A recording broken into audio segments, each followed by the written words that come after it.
Praise God. അനുഗ്രഹിക്കപ്പെട്ട നല്ല സമയത്തെ ഓർത്ത് കർത്താവിനെ സ്തുതിക്കുന്നു. ഒരിക്കൽ കൂടി ദൈവത്തിൻ്റെ മാറ്റമില്ലാത്ത വചനവുമായി ലോകത്തിൻ്റെ വിവിധ രാജ്യങ്ങളിലായിരിക്കുന്ന പ്രിയപ്പെട്ടവരെ അഭിസംബോധന ചെയ്യുവാൻ ലഭിച്ചത് വളരെ വിലപ്പെട്ട ഒരു സന്ദർഭമായി ഞാൻ കരുതുകയാണ്. എൻ്റെ ഹൃദയത്തിൽ ദൈവത്തിൻ്റെ പരിശുദ്ധാത്മാവ് നൽകിയ ഒരു ആലോചന നിങ്ങളുമായി പങ്കുവയ്ക്കുവാൻ വേണ്ടി ആഗ്രഹിക്കുകയാണ്. അതിന് ആധാരമായിട്ട് 1 ശമൂവേലിന്റെ പുസ്തകം 30-ാം അധ്യായം 18-ാമത്തെ വാക്യം വായിക്കുന്നു. അമാലേക്യർ അപഹരിച്ചു കൊണ്ടുപോയതിനെ ഒക്കെയും ദാവീദ് വീണ്ടുകൊണ്ടു. 2 ശമൂവേലിന്റെ പുസ്തകം അതിൻ്റെ 2-ാം അധ്യായം അതിൻ്റെ 3-ാമത് വാക്യം. ദാവീദ് കൂടെ ഉണ്ടായിരുന്ന ആളുകളെയൊക്കെയും കുടുംബസഹിതം കൂട്ടിക്കൊണ്ടുപോയി അവർ ഹെബ്രോനിയ പട്ടണങ്ങളിൽ പാർത്തു. അടഞ്ഞ അധ്യായവും തുറക്കപ്പെട്ട വാതിലും. നമ്മുടെ ജീവിതത്തിനകത്ത് നഷ്ടപ്പെട്ടു പോയതിനെ മടക്കിത്തരുന്ന ഒരു ദൈവത്തെയാണ് നമ്മൾ സേവിക്കുന്നത്, നമ്മൾ ആരാധിക്കുന്നത്. ചില അധ്യായങ്ങൾ ദൈവം അടയ്ക്കുവാൻ പോകുകയാണ്.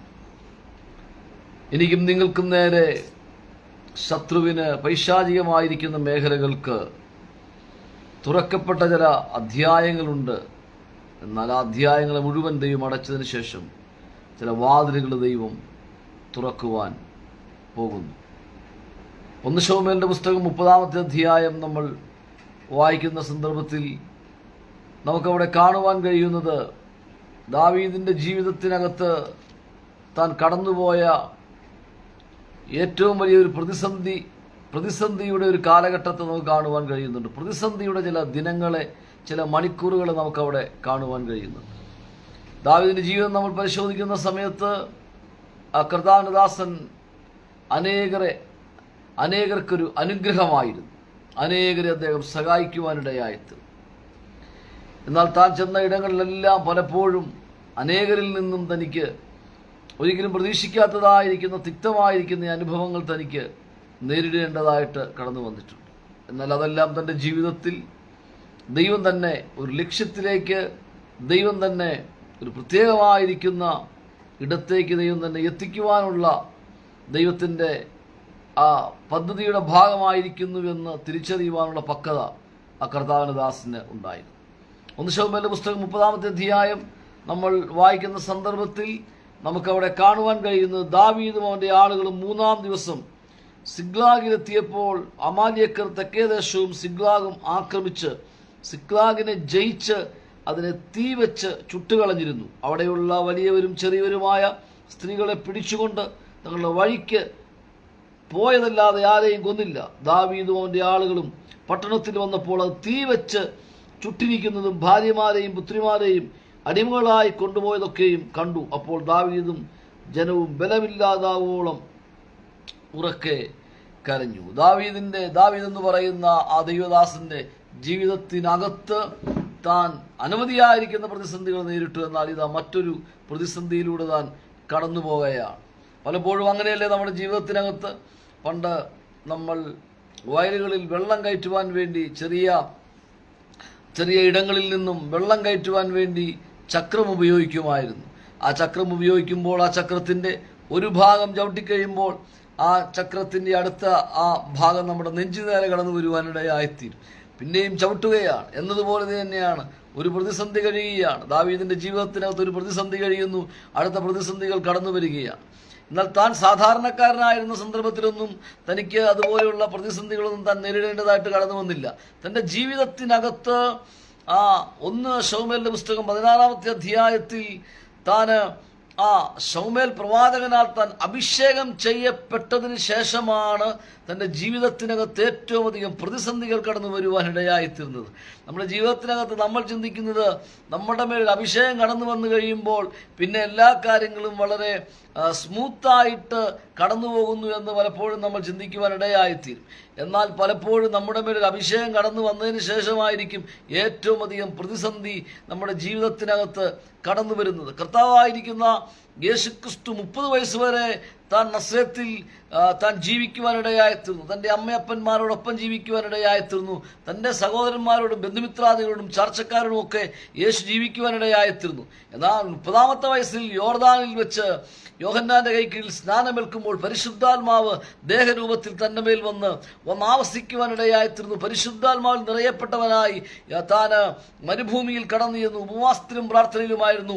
ആത്മശക്തി പ്രാപിച്ച് താൻ മടങ്ങി വന്ന ആലയത്തിൽ ദൈവവചനം സംസാരിക്കാൻ എനിക്ക് അവസരം ലഭിച്ചപ്പോൾ താൻ പറയുകയാണ്, ഇപ്പോൾ ഈ തിരുവഴുത്തിന് നിവർത്തി വന്നിരിക്കുന്നു എന്ന് പറഞ്ഞപ്പോൾ പ്രിയപ്പെട്ടവരെ, അദ്ദേഹത്തിനെതിരായി, യേശുവിനെതിരായി ജനം തിരിയുവാനിടയായിത്തീർന്നു. ഇന്നലകളിൽ സൈലന്റായിരുന്ന, ഇന്നലകളിൽ നിശബ്ദമായിരുന്ന അനേകരുടെ അധരങ്ങൾ യേശുവിന് വിരോധമായി സംസാരിക്കുവാനും ചലിക്കുവാനും ഇടയായിത്തീർന്നു. പ്രിയപ്പെട്ടവരെ, അതിന്റെ പിന്നെ രഹസ്യം എന്താണെന്നറിയാമോ? പൈശാചിക മേഖലകൾക്ക് നാളുകളായി അനേകരുടെ അധരങ്ങളെ പൂട്ടിവെച്ച, അനേകരെ ബന്ധനത്തിൽ കൊണ്ടുവച്ച പൈശാചിക മേഖലകൾക്ക് മനസ്സിലായി, ഇനി ഞങ്ങൾക്ക് വെറുതെ ഇരിക്കുവാൻ കഴിയുകയില്ല. നാളുകളായി അനേക വ്യക്തികളെ ബന്ധിച്ചു വയ്ക്കുവാൻ ഇടയായിത്തീർന്നു. അനേകരെ പൈശാചിക ശക്തികൾ തടവറയിൽ പൂട്ടിയിട്ടിരിക്കുന്നത് പോലെ അവൻ്റെതായിരിക്കുന്ന തടവറയ്ക്കകത്ത് ആക്കി വയ്ക്കുവാൻ ഇടയായിത്തീർന്നു. പൈശാചിക മേഖലയ്ക്കൊരു കാര്യം മനസ്സിലായി, ഈ തടവറകളെല്ലാം പൊളിക്കുവാൻ ഒരുവൻ അഭിഷേകം പ്രാപിച്ചവനായി, ഒരുവന്റെ മേൽ അഭിഷേകത്തിന്റെ നിയോഗം വന്നവനായി ഒരുവൻ ആലയത്തിൽ വന്നിട്ടുണ്ട്. പ്രിയപ്പെട്ടവരെ, പൈശാചിക ശക്തികൾ എനിക്കും നിങ്ങൾക്കും എതിരായി, അല്ലെങ്കിൽ ഒരു ദൈവ പൈതലിനെതിരായി അധരം ജലിപ്പിക്കുന്നുവെങ്കിൽ അത് നാട്ടിലെ പട്ടി ഓരിയിടുന്നത് പോലെയല്ല. നാട്ടിലെ നായ്ക്കളുണ്ടല്ലോ, ആ നായ്ക്കൾ, ഒരു നായ ഇവിടെ കുരച്ചു കഴിഞ്ഞാൽ, ശബ്ദം കേട്ട് കഴിഞ്ഞാൽ മറ്റുള്ള ആ ശബ്ദം എവിടം വരെ എത്തുമോ? 500 മീറ്റർ അകലെ എത്തുമോ? 500 മീറ്റർ അകലെയുള്ള നായ്ക്കളെല്ലാം കാര്യങ്ങളൊന്നും അറിയുന്നില്ല. അവ ശബ്ദം ഉയർത്തുവാനും കുരയ്ക്കുവാനും തയ്യാറാവും. എന്നാൽ പൈശാചിക മേഖലകൾ അങ്ങനെയല്ല. പൈശാചിക മേഖലകളുടെ സിംഹാസനങ്ങൾക്ക് അതിന്റെ അടിത്തറകൾ കിളക്കം തട്ടുന്നു എന്നറിയുമ്പോഴാണ് അത് അഭിഷിക്തന്മാർക്ക് നേരെ, അധരങ്ങൾ അഭിഷിക്തന്മാർക്ക് നേരെ എഴുന്നേറ്റ് വരുവാനിടയായിത്തീരുന്നത്. ഈ കർത്താവിന്റെ ദാസനായിരിക്കുന്ന ഏലിയാവിന് വിരോധമായിട്ട് എന്തുകൊണ്ടാണ് ഇസബേലിന്റെ ശക്തി അതിശക്തമായിട്ട് എഴുന്നേറ്റ് വരുവാനിടയായിത്തീരുന്നത്? ഭീഷണിയായി കൊല്ലുമെന്നുള്ള സമയം ആ അഭിഷിക്തന് വിരോധമായി നിശ്ചയിക്കുവാൻ കാരണം എന്താണ്? പൈശാചിക മണ്ഡലത്തിന് മനസ്സിലായി, ഇസബേലിന്റെ ശക്തിക്ക് മനസ്സിലായി, എന്റെ സമയം തീരുകയാണ്. ദീർഘവർഷങ്ങൾ ഇസ്രായേലിലെ ദൈവജനത്തിന് വിരോധമായി ചലിച്ച തന്റെ ആധിപത്യം, താൻ ഭരിച്ച, താൻ വാണയ ആ മണ്ണ് തന്റെ പാദത്തിൽ നിന്നും പറഞ്ഞു പോകുന്നു, തന്റെ സിംഹാസനം തകർന്നു പോകുന്നു എന്ന് ഇസബേലിയ മണ്ഡലത്തിന് മനസ്സിലാകുവാനിടയായിത്തീർന്നു. അതെ, ആരാധനയിൽ ദൈവജനത്തെ ചിതറിച്ചു കളഞ്ഞത്, ഒരുമിച്ച് നിന്ന വിശുദ്ധന്മാരായിരിക്കുന്ന ദൈവമക്കളെ ചിതറിച്ചു കളഞ്ഞത്, അഭിഷിക്തന്മാരെ തമ്മിലടിപ്പിച്ചത്, പാപത്തിലേക്ക്, പാപത്തിന്റെ വഴികളിലേക്ക് അഭിഷിക്തന്മാരെ കൊണ്ടെത്തിച്ചത്, ഒന്നായി നിൽക്കേണ്ടതിന് മുഴുവൻ വിഭാഗിച്ചു കളഞ്ഞ് അതെ അഭിഷിക്തന്മാരെ പാപത്തിൽ, ദൈവജനത്തെ പാപത്തിന്റെ അഴുക്കുചാലുകളിലേക്ക് ചുവടുകൾ വെപ്പിക്കുന്ന ഇസബേലിയ മണ്ഡലങ്ങൾ തകരുമെന്ന് മനസ്സിലായി. ഇസബേലിന്റെ സിംഹാസനങ്ങൾ തകരുമെന്ന് മനസ്സിലായപ്പോൾ ഇസബേല് കർത്താവിന്റെ ദാസനായിരിക്കുന്ന ഏലിയാവിന് വിരോധമായി ചലിക്കുവാൻ തുടങ്ങി. അത് എന്തുകൊണ്ടാണ് അങ്ങനെ ചലിക്കുവാനിടയായിത്തീർന്നത്? കാരണം പൈശാചിക മണ്ഡലത്തിനറിയാം, ഏലിയാവിന്റെ ശബ്ദം, ഏലിയാവിന്റെ വാക്കുകൾക്ക് ആത്മമണ്ഡലത്തിൽ പ്രകമ്പനം കൊള്ളുന്നതാണ് ഏലിയാവിന്റെ വാക്കുകൾ. അത് ആത്മമണ്ഡലത്തെ ചലിപ്പിക്കുവാൻ അത് ഏലിയാവിന്റെ വാക്കുകൾക്ക് കഴിയും. 7000 പേർ മാറിയിരുന്ന ഏലിയാവിന് വേണ്ടി പ്രാർത്ഥനയിൽ പിന്തുണ കൊടുക്കുന്നുണ്ട്. പക്ഷെ ഏലിയാവിന്റെ ശബ്ദം വേറിട്ടൊരു ശബ്ദമാണ്. ആ ശബ്ദത്തിന് അത് നാളുകളായി പൈശാചിക മണ്ഡലങ്ങൾ അതിൻ്റെതായിരിക്കുന്ന പ്രവൃത്തി പദത്തിനകത്തുണ്ടാക്കിയെടുത്ത ഒരു പൈശാചിക ഒരു പോർട്ടലുണ്ട്, പൈശാചികമായിരിക്കുന്ന ഒരു തലമുണ്ട്. എന്നാൽ ഏലിയാവിന്റെ വാക്കിന്റെ മുമ്പിൽ ആ തലങ്ങൾ പൊളിയുവാനിടയായിത്തീർന്നു. ഇന്ന് രാത്രി ദൈവം ചിലരെ എഴുന്നേൽപ്പിക്കുവാൻ പോകുകയാണ്. ചില ഏലിയാവുമാരുടെ അധരം പോലെ, ചിലതിന്റെ അധരത്തെ ദൈവം ഒരു വലിയ മൂർച്ചയുള്ള വാള് പോലെയാക്കി ദൈവം ചിലതിനെ പുറത്തെടുക്കുവാൻ പോകുകയാണ്. യെശയ്യാവ് 49 പറയുന്നത് പോലെ അവൻ എന്റെ അധരത്തെ ഒരു മൂർച്ചയുള്ള വാള് പോലെയാക്കി എന്നെ പൂടിയിൽ മറച്ചു വച്ചിരിക്കുന്നു. ഇനി മറച്ചു വെക്കുന്ന സമയം കർത്താവ് മറച്ചു വെച്ചിരുന്ന സമയം മാറുകയാണ്. ചിലരുടെ ജീവിതത്തിനകത്ത് ഒരു ബ്രാക്കറ്റ് പീരീഡ് ഉണ്ടായിരുന്നു, അഥവാ മറഞ്ഞിരിക്കാൻ ഒരു സമയമുണ്ട്. പക്ഷെ മറഞ്ഞിരിക്കുവാൻ നിനക്കൊരു സമയമുണ്ടെങ്കിൽ ദൈവം നിന്നെ വെളിപ്പെടുത്തുവാൻ പോകുകയാണ്. ഇന്ന് രാത്രി യേശുക്രിസ്തുവിൻ നാമത്തിൽ ഇന്ന് രാത്രി ഓസ്റ്റിൻ ജപകുമാരനോട് പരിശുദ്ധൻ പറയുക, നിനക്ക് മറഞ്ഞിരിക്കാൻ ഒരു സമയമുണ്ടെങ്കിൽ ദൈവം നിന്നെ വെളിപ്പെടുത്തുന്ന സമയങ്ങൾ യേശുക്രിസ്തുവിൻ നാമത്തിൽ വെളിപ്പെട്ടു വരികയാണ്. കർത്താവിദാസൻ സോജാ സാംസൺ അവர்கள் പരിശുദ്ധാത്മാവ് പറയുന്നു, അഭിഷിക്തനെ ദൈവം വെളിപ്പെടുത്തുവാൻ പോകുകയാണ്. ദാവീദിനെ ആ ഇസ്രായേൽ ജനത്തിന്റെ മുമ്പിൽ ദൈവം വെളിപ്പെടുത്തി കാണിച്ചതുപോലെ, അത് എല്ലാവരാലും തിരസ്കരിക്കപ്പെട്ടവൻ, എല്ലാവരാലും തള്ളപ്പെട്ടവൻ, എന്തിനാണ് നീ ഈ ഇടത്തേക്ക് വന്നത്?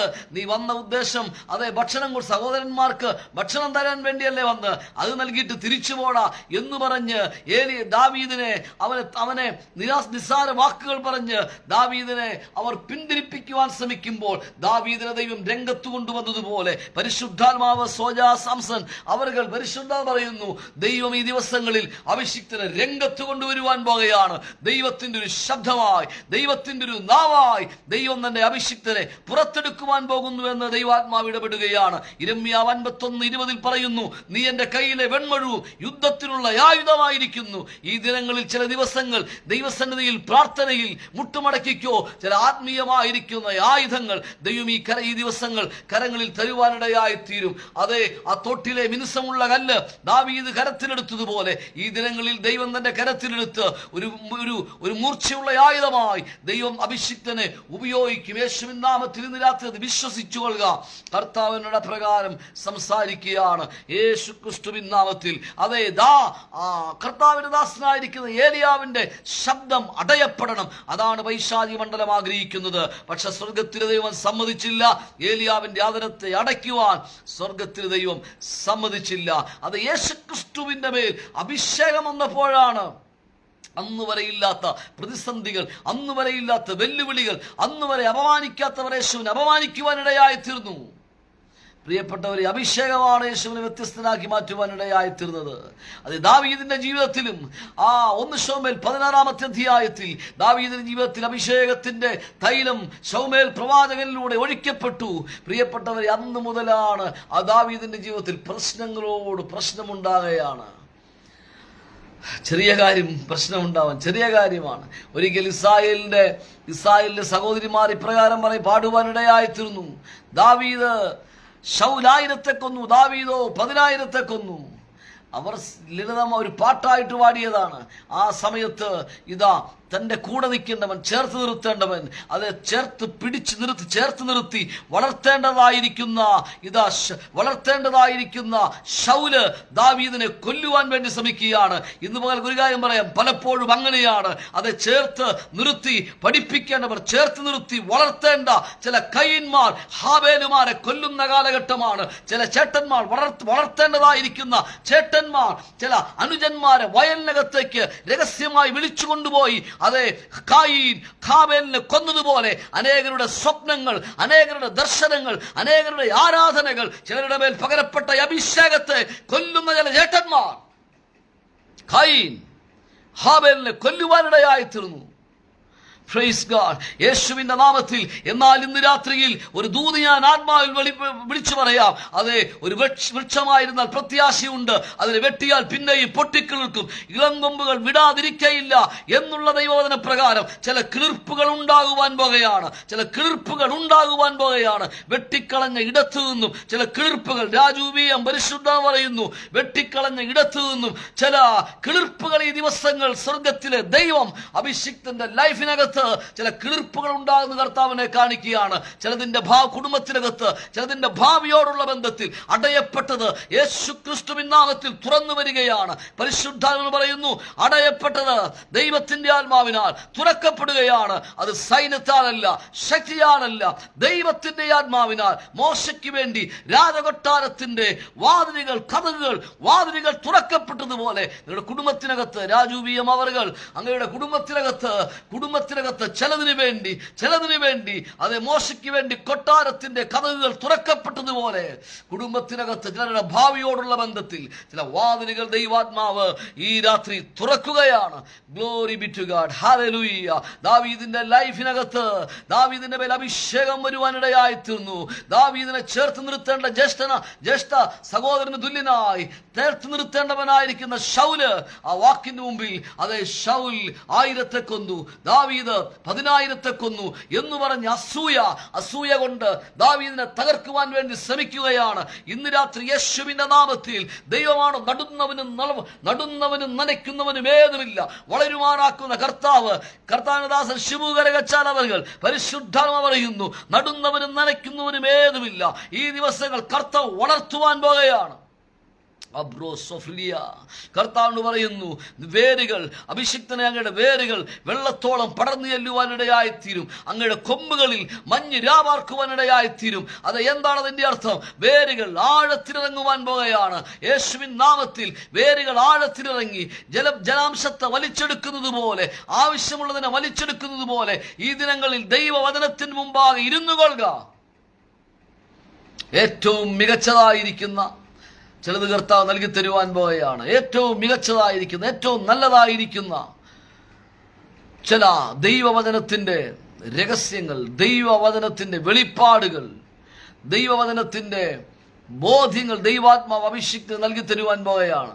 ശിവപാസോട് പരിശുദ്ധാത്മാവ് പറയുന്നു, ഈ ദിവസങ്ങൾ അങ്ങനെ കർത്താവ് ചെയ്യുവാൻ പോകുകയാണ്. അതിനാൽ ദൈവവചനത്തിന് മുമ്പിൽ ഇരുന്നു കൊള്ളുവാൻ പരിശുദ്ധാത്മാവ് ഇടപെടുകയാണ്. അതേ വചനം പറയുന്നു, ദാവീദ് 10,000 കൊന്നു. ഇത് കേട്ടപ്പോൾ എന്താണ് ആത്മമണ്ഡലത്തിൽ ജ്യേഷ്ഠനായിരിക്കുന്ന ശൗലിനത് ഇഷ്ടപ്പെട്ടില്ല. ശൗല് പറഞ്ഞു, എനിക്ക് കുറച്ച് തന്നു, അവന് കൂടുതൽ കൊടുത്തു. അസൂയ ജീവിതം നശിപ്പിച്ചു കളയുകയാണ്. അതേ പ്രിയപ്പെട്ടവരെ, താൻ എത്തേണ്ട സ്ഥാനത്ത് എത്തുവാൻ വേണ്ടിയാണ് ദൈവം ശൗലിനെ അഭിഷേകം ചെയ്തത്. എന്നാൽ ശൗലിന് ദാവീദിനോട് അസൂയ ഉണ്ടാകുവാനിടയായി തീർന്നു. അസൂയുണ്ടായി തന്റെ മുന്നിലുണ്ടായിരുന്ന വലിയ വിളിയെ, തന്നെ കുറിച്ചുള്ള ദൈവത്തിന്റെ പദ്ധതിയെ ആ ദൈവമനുഷ്യൻ തകർത്ത് കളയുവാനിടയായിത്തീർന്നു. ഈ രാത്രിയിൽ പ്രിയപ്പെട്ടവരെ, നമുക്ക് ആ ഗതി ഉണ്ടാകരുത്. യേശുവിന്റെ നാമത്തിൽ നമ്മെ വിളിച്ചിരിക്കുന്ന വിളിയിലേക്ക്, ആ ലക്ഷ്യത്തിലേക്ക് നമ്മൾ എത്തുവാനിടയായിത്തീരണം. എന്താ സംഭവിച്ചത് നമുക്കറിയാം. പ്രിയപ്പെട്ടവരെ, ഒരു ലക്ഷ്യത്തിന് വേണ്ടി വിളിക്കപ്പെട്ടവൻ, ഒരിടത്തെത്തിച്ചേരുവാൻ വേണ്ടി, ഒരു ദർശനത്തിന്റെ പൂർത്തീകരണത്തിന് വേണ്ടി വിളിക്കപ്പെട്ട ശൗലും തന്റെ മകനായിരിക്കുന്ന യോനാഥാനും പിന്നത്തേതിൽ ഗിൽബോവ പർവ്വതത്തിനകത്ത് പട്ടുപോയത് നമ്മൾ കാണുവാൻ കഴിയുന്നുണ്ട്. ഈ രാത്രി അനേകർ പട്ടുപോയ ചരിത്രം നമ്മുടെ പിന്നിലുണ്ട്. വചനം പറയുന്ന പോലെ വീരന്മാർ പട്ടുപോയത് എങ്ങനെയാണ്? അത് ശൗൽ എന്ന് പറയുന്ന വീരശൂര പരാക്രമിയായിരുന്ന ശൗലും തന്റെ മകനായിരിക്കുന്ന യോനാഥാനും എങ്ങനെയാ പട്ടുപോയത്? അതെ, അവർ അഭിഷിക്തന് നേരെ തിരിയുവാനിടയായി തീർന്നു. യേശുവിൻ നാമത്തിൽ ദാവീദ് എന്ന് പറയുന്ന അഭിഷിക്തന് നേരെ തിരിയുവാനിടയായി തീർന്നു. വിളിച്ച ദൗത്യം മറന്നുപോയി, തന്നെ ഏൽപ്പിച്ച ദൈവം തന്നെ ഭരമേൽപ്പിച്ച ഉത്തരവാദിത്വം മറന്നുപോയിട്ട് ദാവീദിനെ പിടിക്കുവാൻ എങ്ങനെയെങ്കിലും തകർക്കണം. ഇന്ന് രാത്രി യേശുവിൻ നാമത്തിൽ അങ്ങനെയുള്ള പൈശാചിക ശക്തികൾ, അങ്ങനെയുള്ള പൈശാചികമായിരിക്കുന്ന മേഖലകൾ യേശുവിൻ നാമത്തിൽ തകരട്ടെ. ദൈവം നമ്മെ തകർക്കുവാൻ വേണ്ടിയല്ല വിളിച്ചിരിക്കുന്നത്. ദൈവം നമ്മെ ഉടഞ്ഞുപോയ അനേകരെ പണിയുവാൻ വേണ്ടിയാണ് വിളിച്ചിരിക്കുന്നത്. തകർന്നുപോയ അനേകരെ എഴുന്നേൽപ്പിക്കുവാൻ വേണ്ടിയാണ് കർത്താവ് വിളിച്ചിരിക്കുന്നത്. ഈ ദിവസങ്ങളിൽ ചില തളർന്നിരിക്കുന്ന ചിലരെ വാക്കുകൊണ്ട് താങ്ങുവാൻ വേണ്ടിയാണ് കർത്താവ് നമ്മെ വിളിച്ചിരിക്കുന്നത്. തടവറയിലായിരിക്കുന്ന ചിലരെ പുറത്തു വരുവീൻ എന്ന് പറയുന്ന ആ അധികാരത്തിന്റെ ശബ്ദവുമായി അനേക ഇടങ്ങളിലേക്ക് ദൈവം ജനത്തിനെ അയക്കുവാൻ പോകുകയാണ്. യേശു ക്രിസ്തുവിൻ നാമത്തിൽ ഇന്ന് രാത്രി വിശ്വസിക്ക്. യേശുവിൻ നാമത്തിൽ രഞ്ജിത്ത് കർത്താവിനോട് പറയുന്നു, അഭിഷിക്തനെ, അനേകരെ തടവറയിലിരിക്കുന്ന അനേകരോട് പുറത്തു വരുവിനെന്ന് പറയത്തക്ക നിലവാരത്തിൽ ഒരു അധികാരത്തിന്റെ ശുശ്രൂഷയോടുകൂടെ ഈ നാളുകളിൽ ദൈവത്തിന്റെ പരിശുദ്ധാത്മാവ് പുറത്തെടുക്കുവാൻ പോകുകയാണ്. ഒരു അധികാരത്തിന്റെ ശുശ്രൂഷ, ഒരു അഭിഷേകത്തിന്റെ ശുശ്രൂഷ യേശുവിന്റെ നാമത്തിൽ പരിശുദ്ധാത്മാവ് എന്നെ കാണിക്കുകയാണ്. അഭിഷിക്തന്റെ ശുശ്രൂഷയ്ക്കകത്ത് ഭൂതഗ്രസ്തരായിരിക്കുന്ന പൈശാചിക ശക്തികളാൽ ബന്ധിക്കപ്പെട്ട്, പൈശാചിക ശക്തികളുടെ ബന്ധനങ്ങൾക്കകത്ത് പിടിക്കപ്പെട്ടിരിക്കുന്ന ഒരു തലമുറയെ പുറത്തെടുക്കുവാൻ യേശുവിൻ നാമത്തിൽ ദെക്കപ്പലി ദേശത്ത് ദൈവത്തിന് വേണ്ടി പ്രയോജനപ്പെടേണ്ട ഒരു മനുഷ്യനെ 6000 ഭൂതങ്ങളാൽ ബന്ധിക്കപ്പെട്ട് കിടന്നതുപോലെ കർത്താവ് ചില ദൂരദേശങ്ങളിലേക്ക്, ചില ദൂര സംസ്ഥാനങ്ങളിലേക്ക് അയക്കുവാൻ പോകുകയാണ്. ഒരു തലമുറ അങ്ങിലൂടെ പുറത്തു വരുന്നത് പരിശുദ്ധാത്മാവിനെ കാണിക്കുന്നു. ഈ രാത്രി ദൂത് വിശ്വസിക്കുന്നുവെങ്കിൽ ഈ രാത്രി കർത്താവിന് ആമേൻ പറഞ്ഞ് കർത്താവിന് മഹത്വം കൊടുത്താട്ടെ. ദാവീദിന് വിരോധമായി ശൗൽ എഴുന്നേൽക്കുവാനിടയായി തീർന്നു. ആ അഭിഷിക്തൻ എഴുന്നേറ്റു. അദ്ദേഹം ദാവീദിനെ കൊല്ലുവാൻ വേണ്ടി ശ്രമിക്കുകയാണ്. എന്നാൽ എന്തുകൊണ്ടാണ് ദാവീദ് തകർന്നു പോകാതിരുന്നത്? നമ്മൾ മനസ്സിലാക്കേണ്ടത് ആവശ്യമാണ്. എന്തുകൊണ്ടാണ് ദാവീദ് തകർന്നു പോകാതിരുന്നത്? എന്തുകൊണ്ട് ശൗൽ തകർന്നു പോയി? എന്തുകൊണ്ട് ദാവീദ് തകർന്നു പോയില്ല? ശൗൽ തകർന്നു പോകും. ശൗലിനെ അഭിഷേകം ചെയ്തതും പ്രവാചകനായിരിക്കുന്ന ശൗമേലാണ്. ദാവീദിനെ അഭിഷേകം ചെയ്തതും പ്രവാചകനായിരിക്കുന്ന ശൗമേലാണ്. പക്ഷേ സീനിയർ ആരാണ്? ശൗലാണ് സീനിയർ, ഇദ്ദേഹം ജൂനിയറാണ്. രണ്ടുപേരെയും ആ കാലഘട്ടത്തിന്റെ അവസാനത്തെ ന്യായാധിപനും പുരോഹിതനും പ്രവാചകനുമായിരിക്കുന്ന 3 ഓഫീസുകൾ കൈകാര്യം ചെയ്ത കർത്തൃദാസനായിരിക്കുന്ന ശൗമേൽ, അദ്ദേഹമാണ് അവരെ അഭിഷേകം ചെയ്തു. പക്ഷെ എന്തുകൊണ്ടാണ് ശൗൽ തകർന്നുപോയി, ദാവീദ് തകർന്നു പോയില്ല? അതിന്റെ പിന്നിലെ കാര്യം എന്താണെന്നറിയാമോ പ്രിയപ്പെട്ടവരെ? അതിന്റെ പിന്നിലെ കാര്യം എന്ന് പറയുന്നത് ശൗലിനെ ശൗമേൽ അഭിഷേകം ചെയ്തു. പക്ഷെ ആ മെന്റർഷിപ്പിന്റെ കീഴിലേക്ക്, ആ കുടയുടെ കീഴിലേക്ക് ശൗൽ കയറുവാൻ തയ്യാറായില്ല. മെന്ററിങ്, ഒരു ഗുരുവിന് കീഴിലേക്ക്, ആ ശൗമേൽ എന്ന് പറയുന്ന ആ അദ്ദേഹത്തിന്റെ കീഴിൽ വരുവാൻ ശൗൽ തയ്യാറായില്ല. അതാണ് ഏറ്റവും പരാജയം സംഭവിക്കാനിടയായിത്തീർന്നത്. ആ മാന്റിലിന്റെ കീഴിൽ, ആ കുടയുടെ കീഴിൽ താൻ നിൽക്കാൻ തയ്യാറായില്ല. പ്രിയപ്പെട്ടവരെ, അനേക ചെറുപ്പക്കാർ തകർന്നു പോകുവാൻ, കർത്താവിന് വേണ്ടി, കർത്താവിന്റെ രാജ്യത്തിനു വേണ്ടി അഭിഷേകത്തോടുകൂടി നെഞ്ചും നെറ്റിയും കാണിക്കുവാൻ വേണ്ടി യൗവനപ്രായത്തിൽ കർത്താവിന് വേണ്ടി ഇറങ്ങിത്തിരിച്ച അനേകർ തകർന്നു പോകുവാനുള്ള കാരണം എന്താണെന്നറിയാമോ? അഭിഷേകമില്ലാത്ത കൊണ്ടല്ല, വചനമില്ലാത്ത കൊണ്ടല്ല, ബൈബിൾ കോളേജിൽ പോയി പഠിക്കാത്ത കൊണ്ടല്ല, അവർക്ക് ശരിയായ മെന്റർഷിപ്പ് ഇല്ലാത്ത കൊണ്ടാണ്. ശൗൽ തകർന്നു പോകുവാനുള്ള കാരണം ഏറ്റവും അസുലഭമായിരിക്കുന്ന അവസരമാണ് കിട്ടിയത്. ശൗമേലിന്റെ ആ മെന്റർഷിപ്പിന്റെ കീഴിൽ, ശൗമേലിന്റെ കുടയുടെ കീഴിൽ, ആ അഭിഷേകത്തിന്റെ കീഴിൽ തുടരുവാൻ, ശൗമേലിൽ നിന്നും പഠിക്കുവാൻ ശൗൽ തയ്യാറായില്ല, കീഴടങ്ങുവാൻ തയ്യാറായില്ല. അതാ സംഭവിച്ച ഏറ്റവും വലിയ കാര്യമെന്ന് പറയുന്നത്. കാരണം ഒരിക്കലും അപ്പന്റെ കഴുതകളെ തിരക്കി നടന്നവൻ, ഒരിക്കലും പ്രതീക്ഷിക്കാത്തതായിരിക്കുന്ന സമയത്താണ് തന്റെ മേൽ ഭയങ്കര അഭിഷേകം വരുന്നത്. ഇസ്രായേലിന്റെ 1ാമത്തെ രാജാവായി തന്നെ സ്ഥാനാരോഹണം ചെയ്യുകയാണ്. പലരുടെയും ലൈഫിനകത്ത് സംഭവിക്കുന്ന അങ്ങനെയല്ലേ? ദീർഘവർഷങ്ങളായി കർത്താവിന്റെ ശുശ്രൂഷയ്ക്ക് വേണ്ടി ഇറങ്ങിയ അനേകരുണ്ട്. അവരിന്നും ചർച്ചിൽ ആരാധന നടത്തുന്നു. വളരെ ജീവിത വിശുദ്ധിയോടുകൂടി അവർ ജീവിക്കുകയാണ്. ജീവിതം ദൈവവചനത്തിന്റെ അടിസ്ഥാനത്തിൽ ജീവിതം മുന്നോട്ട് കൊണ്ടുപോവുകയാണ്. അവർക്ക് കാറില്ല, വീടില്ല, വീട് കാണത്തില്ല, ഒരുപക്ഷെ കാറ് കാണത്തില്ല. അവരിന്നും ചിലപ്പോൾ നടന്നായിരിക്കും പോകുന്നത്. അവരിന്നും പരസ്യങ്ങൾ നടത്തുന്നു. അങ്ങനെയുള്ള കാര്യങ്ങളൊക്കെയാണ് ചെയ്യുന്നത്. പക്ഷെ ഇപ്പോൾ ഈ വന്ന സമയത്ത് തന്നെ ഒരു കാർ ഗിഫ്റ്റ് കൊടുത്തു, ഒരു വീട് ഗിഫ്റ്റ് കൊടുത്തു. വന്നപ്പോൾ തന്നെ വിശ്വാസി വന്നു. അല്ലെങ്കിൽ ബൈബിൾ കോളേജിൽ പഠിച്ചു കഴിഞ്ഞു. 6 മാസം കഴിഞ്ഞപ്പോൾ തന്നെ പ്രവാചക ശുശ്രൂഷയായി, അഭിഷേകമായി, എല്ലാമായി. അപ്പൊ അദ്ദേഹത്തെക്കാളും വലിയ 20 വർഷമായി മിനിസ്ട്രിയിലായിരിക്കുന്ന, വിശ്വസ്തയോടുകൂടി ദൈവവചനത്തിന് അനുസൃതമായി ശുശ്രൂഷിക്കുന്ന അഭിഷിക്തന് കാറില്ല, എനിക്ക് ഇന്നോവ കാറായി, എനിക്ക് വലിയ വീടായി, ബന്ധങ്ങളായി, ഐഫോണായി, ഐപാഡായി, എല്ലാമായി. അപ്പൊ പിന്നെ എനിക്ക് അദ്ദേഹത്തിന് കീഴടങ്ങേണ്ട കാര്യമുണ്ടോ? ഞാന് നോക്കുമ്പോൾ, ശൗൽ നോക്കുമ്പോൾ അദ്ദേഹം ന്യായാധിപനാണ്, അദ്ദേഹം പുരോഹിതനുമാണ്, പ്രവാചകനുമാണ്. പക്ഷെ അതിനേക്ക് മുകളിലാണ് ഞാൻ രാജാവാണ്. അഹംഭാവം, നിഗളം, കീഴടങ്ങുവാൻ മനസ്സില്ലായ്മ, ശൗലിന്റെ ലൈഫിനകത്ത് സംഭവിച്ച പരാജയം അതാണ്. ഈ തലമുറയിൽ അനേകർ തകർന്നു പോകുവാനുള്ള, അനേകർ ഇറങ്ങിയിട്ട് രക്തത്തിളപ്പിനകത്ത് ആവേശത്തോടുകൂടി കർത്താവിന് വേണ്ടി കർത്താവിന് വേണ്ടി നിൽക്കണമെന്ന് ആഗ്രഹിച്ചിട്ടും തകർന്നു പോയതിന്റെ കാരണം എന്താണ്? അവർക്കൊരു മെന്റർഷിപ്പ് ഉണ്ടായിരുന്നില്ല, ഒരു കുടയുടെ കീഴിൽ ആയിരിക്കുവാൻ തയ്യാറായില്ല. അതുകൊണ്ടാണ്. പക്ഷെ ദാവീദിന്റെ ജീവിതത്തിന്റെ ജയത്തിന്റെ രഹസ്യം എന്താണെന്നറിയാമോ? താന് ദേശം മൊത്തം ഓടുകയാണ്. മലകളിലും ഗഹ്വരങ്ങളിലും ഗുഹകളിലും കായികനികളും അതുപോലെ തന്നെ എന്താണ് അങ്ങനെയുള്ള കാര്യങ്ങളെ കഴിച്ചോണ്ട് അങ്ങോട്ടും ഇങ്ങോട്ടേക്ക് ഓടി നടക്കുന്നതെങ്കിൽ പോലും ഭയപ്പെട്ടോടുകയാണ്. ശൗലിനെ പേടിച്ചോടുകയാണ്. മരത്തിന്റെ മുകളിൽ കയറി ഒളിക്കുന്നു, കുഗ്ഗുകളിൽ കയറി ഒളിക്കുന്നു, താന് എന്താണ് പച്ചമാംസം കഴിക്കുന്നു, എങ്ങും നിൽക്കാൻ രക്ഷയില്ല. കാലെങ്ങും പാദം ഉറച്ചിട്ട് വേണ്ടേ, പണ്ടാരാണ്ട് പറയുന്നത് പോലെ എന്താണ് തറയിൽ നിന്നിട്ട് വേണ്ടി അഭ്യാസം കാണിക്കാൻ എന്ന് പറയുന്നത് പോലെ ദാവീദിന് നിൽക്കാൻ സമയമില്ല. പക്ഷെ ഇങ്ങനെയൊക്കെ ആയിരുന്നെങ്കിലും അദ്ദേഹം ശൗമേൽ എന്ന് പറയുന്ന ആ അഭിഷിക്തന്റെ, ആ പ്രവാചകന്റെ, ആ ന്യായാധിപന്റെ, ആ പുരോഹിതന്റെ മെന്റർഷിപ്പിന്റെ കീഴിലായിരുന്നു. താൻ ആ അഭിഷിക്തന്റെ കുടയുടെ കീഴിലായിരുന്നു. അതാണ് തന്റെ ജീവിതത്തിന്റെ രഹസ്യമെന്ന് പറയുന്നത്. അതുകൊണ്ടല്ലേ ദാവീദിനെ പിടിക്കുവാനായിട്ട്, ദാവീദിനെ കൊന്നുകളയുവാനായിട്ട് ശൗൽ തയ്യാറാകുമ്പോൾ വേദപുസ്തകം പറയുന്നു, ദാവീദ് ഓടി രാമയിലേക്ക് പോവുകയാണ്. നിനക്ക് ഓടിച്ചെല്ലുവാൻ ഒരു രാമയുണ്ടായിരിക്കണം, നിനക്ക് ഓടിച്ചെന്ന് നിന്റെ കാര്യങ്ങൾ പറയുവാൻ ഒരു ശൗമേലുണ്ടായിരിക്കണം.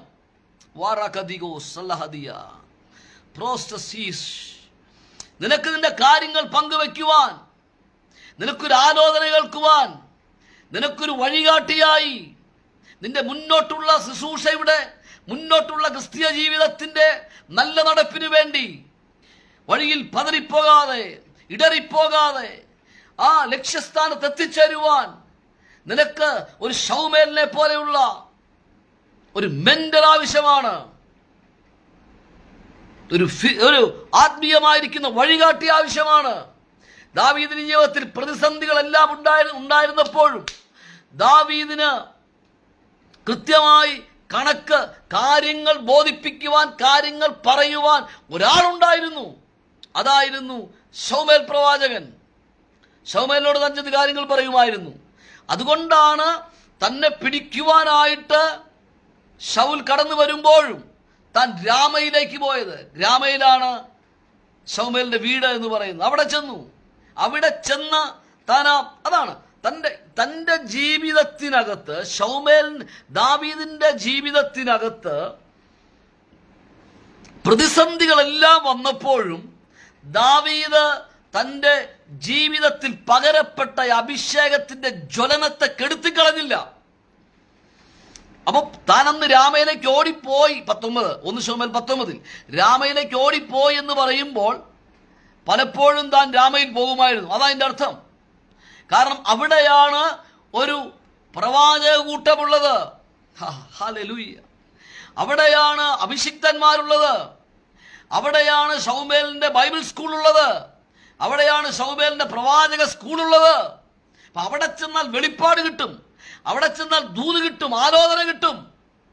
ഇപ്പോൾ നേരിടുന്ന പ്രതിസന്ധിയെ എങ്ങനെയാണ് അഭിമുഖീകരിക്കേണ്ടത്, ആലോചനകൾ കിട്ടും. അതുമാത്രമല്ല, വലിയ പ്രതിസന്ധിയിലായിരിക്കുന്നേ. പക്ഷെ പ്രതിസന്ധിയിലായിരിക്കുമ്പോൾ താൻ അവിടെ ചെന്ന് ആ പ്രവാചക കൂട്ടത്തോട് ചേർന്ന്, ആ ബൈബിൾ കോളേജിലെ വിദ്യാർത്ഥികളോട് ചേർന്ന്, അതിന്റെ തലവനായിരിക്കും തന്നെ അഭിഷേകം ചെയ്ത ശൗമേലിനോട് ചേർന്ന് കൂടെ ഇരുന്ന് പ്രാർത്ഥിക്കുമ്പോൾ തനിക്ക് തന്റെ മുന്നിൽ കടന്നു വരുന്ന അടുത്ത പ്രതിസന്ധികളെ ജയിക്കുവാനുള്ള കരുത്ത് തന്റെ മേൽ, തന്റെ ആത്മാവിലെ കരുത്ത് പകരപ്പെടുവാനിടയായിത്തീരും. എന്തുകൊണ്ടാ ശൗൽ ദാവീദ് തകർന്നു പോകാതിരുന്നത്? തനിക്ക് കൃത്യമായിരുന്ന ഒരു ആത്മീയ ബന്ധമുണ്ടായിരുന്നു, ആത്മീയ വഴികാട്ടി ഉണ്ടായിരുന്നു. തനിക്ക് ദൈവമക്കളുമായി അഭിഷേകമുള്ളവരുമായിട്ട് തനിക്ക് കൃത്യമാകുന്ന കൂട്ടായ്മയുണ്ടായിരുന്നു. Praise God. അവിടെയാണ് താൻ രാമയിൽ കടന്നു ചെന്നു. താൻ അവിടെയായിരുന്നു. ആ ദൈവസാന്നിധ്യം നഷ്ടപ്പെടുത്തി കളയുവാൻ ദാവീദ് തയ്യാറായില്ല. എന്നാൽ പിന്നെ ശൗൽ, ഞാൻ ഗോലിയാത്തിനെ പരാജയപ്പെടുത്തിയവനല്ലേ, ബാക്കി 4 കല്ലുണ്ട്, ആ 4 കല്ലിന് തോർണം ശൗലിന് നേരെ പ്രയോഗിച്ചേക്കാം എന്നൊന്നും ദാവീദ് ചിന്തിച്ചില്ല. ദാവീദ് ആ കാര്യത്തെ ശൗല് ദാവീദിന് നേരെ യുദ്ധത്തിന് വേണ്ടി കടന്നു വരുമ്പോൾ ദാവീദ് ഒരു കാരണവശാലും ശൗലിന് നേരെ യുദ്ധത്തിന് വേണ്ടി കടന്നുപോയില്ല. ശൗലിന് നേരെ ഒരു വാക്ക് പോലും പറയുവാൻ താൻ തയ്യാറായില്ല. താൻ അധരമടച്ച് താന് ഓടി ഓടി ഓടി ഓടി ഓടി മറയുകയായിരുന്നു. ഓടി ഓടി ഓടി തനിക്ക് എവിടെയൊക്കെ ഒളിക്കാൻ കഴിയുമോ അവിടെയെല്ലാം താൻ ഓടി ഒളിക്കുവാനിടയായിത്തീർന്നു. അങ്ങനെ ഓടിച്ചെന്ന് അഭയം പ്രാപിച്ച ഒരിടമാണ് ഗത്ത് രാജാവിനെ അഭയം പ്രാപിച്ചു. അവിടെയാണ് സിഗ്ലാഗ് എന്ന് പറയുന്ന ഒരു ഇടം തനിക്ക് കൊടുക്കുവാനിടയായത്. സിഗ്ലാഗ് ഒരു കുഗ്രാമമായിരുന്നു. അവിടെ ആ ഇടത്തേക്ക് കടന്നു വരത്തില്ല, ഒരു ഈ ശൗലും വരത്തില്ല, ആരും വരത്തില്ല എന്നൊക്കെ ചിന്തിച്ചുകൊണ്ടാണ് ദാവീദും തൻ്റെ കൂടെയുള്ളവരും സിഗ്ലാഗിൽ ചെന്നത്. അങ്ങനെ സിഗ്ലാഗ് ഒരു കുഗ്രാമമായിരുന്നു. ആ അഭിഷേകമുള്ളവൻ കുഗ്രാമത്തിൽ ചെന്നാലും അത് പട്ടണമായി മാറും. അഭിഷേകമുള്ളവൻ എവിടെ ചെന്നാലും അവിടെ വെളിച്ചം വരുവാനിടയായി. എത്ര ഇരുട്ടുള്ള ഇടത്ത് ചെന്നാലും അഭിഷേകമുള്ളവൻ ചെന്നു കഴിഞ്ഞാൽ ആ ഇടം വെളിച്ചപൂരിതമായി മാറുവാനിടയായിത്തീരും. സിഗ്ലാഗ് ഏറ്റവും ഒരു ആരും കടന്നു ചെല്ലാത്തൊരിടമായിരുന്നു. ഗലീലയെ പോലെയായിരുന്നു സിഗ്ലാഗ് എന്ന് പറയുന്നത്. പക്ഷെ ദാവീദിന്റെ കൂടെയുള്ളവരും പ്രിയപ്പെട്ടവരെ സിഗ്ലാഗിനെ ഒരു പട്ടണമാക്കി മാറ്റി. അഭിഷേകമുള്ളവൻ ചെന്നു കഴിഞ്ഞാൽ ആ ഇടം മുഴുവൻ പട്ടണമായി മാറും. അവിടെ ഇരുട്ട് മാറുവാൻ ഇടയായിത്തീരും. ദൈവം ചിലരെ അഭിഷേകം ചെയ്ത് ചില ഇടങ്ങളിലേക്ക് അയക്കുവാൻ പോവുകയാണ്. അലബോഷ് റോഫിയാസ്റ്റ മെക്കി ഷൊഫ്ലിയ. ദൈവം ചില ഇടങ്ങളിലേക്ക് അയക്കുവാൻ പോവുകയാണ്. അഭിഷേകം ചെയ്ത് ഈ നാളുകളിൽ അയക്കുവാൻ പോവുകയാണ്. എൻ്റെ സ്നേഹിതൻ കർത്താനദാസ് സന്തോഷ് CP കർത്താനോട് പറയുന്നു, അഭിഷേകം ചെയ്ത് ഈ ദിവസങ്ങൾ ദൈവം ചില ഇടത്തേക്ക് അയക്കുവാൻ പോവുകയാണ്.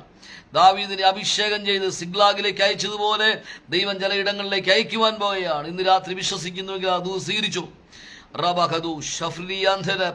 യേശുവിൻ നാമത്തിൽ ചില ചോദ്യങ്ങളുടെ സന്തോഷ് CP അവர்கள் പരിശുദ്ധാവരുടെ ചില ചോദ്യങ്ങളുടെ മറുപടികൾ ഈ ദിവസങ്ങൾ സ്വർഗത്തിലെ ദൈവം നൽകുവാനിടയായിത്തീരും. ചില പണികൾ നടക്കുന്നത് കർത്താവിനെ കാണിക്കുന്നു. മുടങ്ങിക്കിടക്കുന്ന ചില പണികൾ അത് പുനരാരംഭിക്കുന്ന കർത്താവിനെ കാണിക്കുന്നു. യേശുവിൻ നാമത്തിൽ, യേശുവിൻ നാമത്തിൽ, യേശുവിൻ നാമത്തിൽ, യേശുവിൻ നാമത്തിൽ അതിനുവേണ്ടിയുള്ള ചില വഴികളെ ദൈവം തുറന്നു തരികയാണ് ഇന്ന് രാത്രി യേശു ക്രിസ്തുവിൻ നാമത്തിൽ. അപ്പോൾ ദാവീദ് സിഗ്ലാഗിൽ ചെന്ന് അങ്ങനെ ദാവീദും തന്റെ കുടുംബം എല്ലാം ചെന്നു. അവിടെ ആ ഇടം അവര് ആഖീഷ് രാജാവിന് കീഴ്പ്പെട്ടു. അതാണ് ഏറ്റവും രസകരമായ കാര്യം. അദ്ദേഹം കീഴ്പ്പെടുവാൻ മനസ്സുള്ളവനായിരുന്നു. അങ്ങനെ കീഴ്പ്പെട്ടു. ആഖീഷ് രാജാവിന് കീഴ്പ്പെട്ടു. ആഖീഷ് രാജാവ് പറയുന്നതെല്ലാം കേട്ടു. അതിനുശേഷം ഗത്ത് രാജാവായിരിക്കുന്ന ആഖീഷ് അദ്ദേഹം പറയുന്നതെല്ലാം കേട്ടു. അതിനുശേഷം അദ്ദേഹത്തോട് വിശ്വസ്തനായിരുന്നു. ദാവീദിന്റെ ജീവിതത്തിനകത്ത് തൻ്റെ ജീവിതത്തിനകത്ത് താൻ കയറിപ്പോന്നുള്ള ഒരു കാരണം വളരെ വിശ്വസ്തനായിരുന്നു എന്നുള്ളതാണ്. എവിടെയായിരുന്നാലും താൻ വിശ്വസ്തനായിരുന്നു. ആ ഗത്ത് രാജാവായിരിക്കുന്ന ആഖീഷിന്റെ അടുക്കലായിരുന്നപ്പോൾ വിശ്വസ്തനായിരുന്നു. അത് ദാവീദ് നെറ്റിയിലെഴുതി ഒട്ടിക്കുകയായിരുന്നില്ല.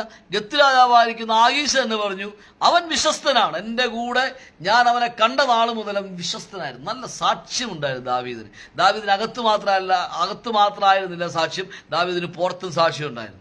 Praise God. എനിക്കും നിങ്ങൾക്കും അങ്ങനെയായി മാറട്ടെ. നമുക്ക് അകത്ത് മാത്രമല്ല സാക്ഷ്യം, പുറത്തും നമുക്ക് സാക്ഷ്യമുള്ളവരായി മാറട്ടെ. Glory to God.